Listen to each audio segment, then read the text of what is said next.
What pushed you to take particular interest in the story of Imelda Marcos? Wow. At first, it was just the setting.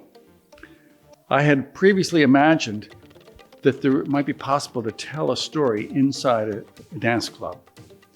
That the singers and people dancing at the same time, and you could tell a story through the music. And then when I saw that she loved going to dance clubs, she had a mirror ball installed in her New York townhouse. She turned the roof of the palace in Malacanang into a kind of dance place, and she loved singing on the campaign trail. I thought, oh, she lives and she lives in that world. Even when she's at home, let's see if there's a story there. I'm sure there is. Let's see if there's a story there that can be told that way.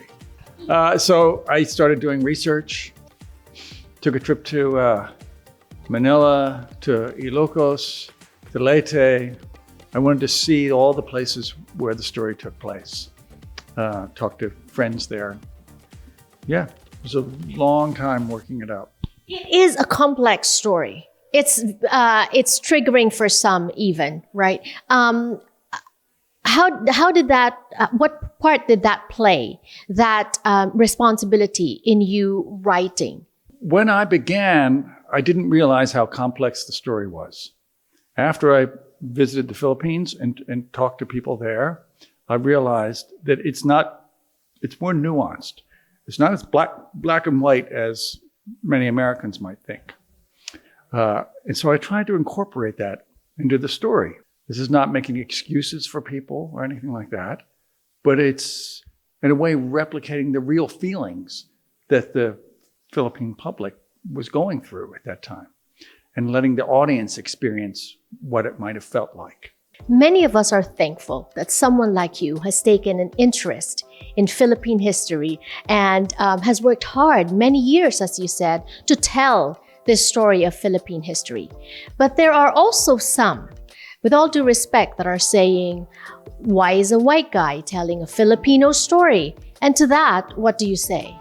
Wow. Yes, I say, isn't it weird that this older white guy has taken it upon himself to tell the story out of Philippine history? It is kind of strange. I kind of feel that anyone should be able to tell any story as long as they do it truthfully and with the right kind of emotion and that they are sincere about it. But it is rather strange.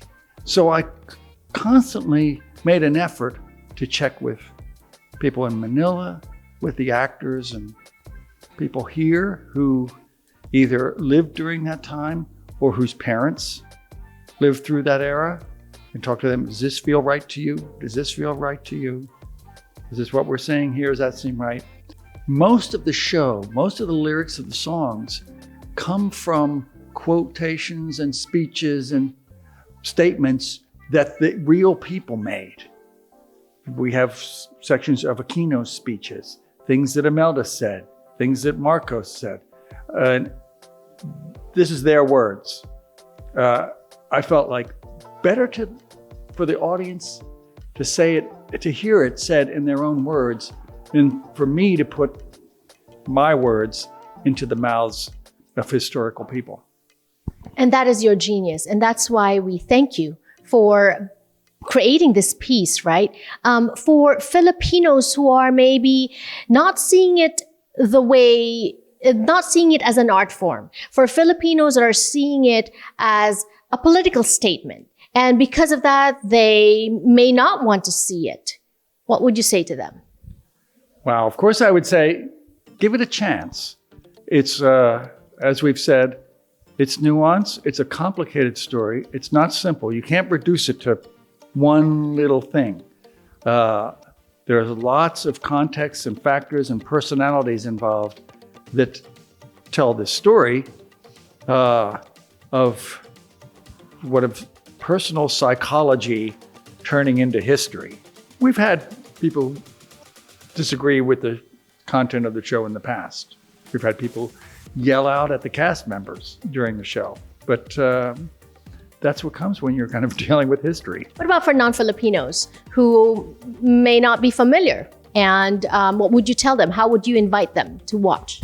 I think they will find it kind of amazingly relevant to what's going on in the rest of the world today, with democracy under threat all over the world.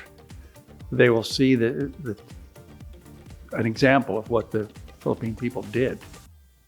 Hi, my name's David Byrne. I want to invite everyone to come and see this show, Here Lies Love, a show about Philippine history, told in the setting of a disco, an immersive disco experience where half the audience is on the dance floor, as they might have been at the time.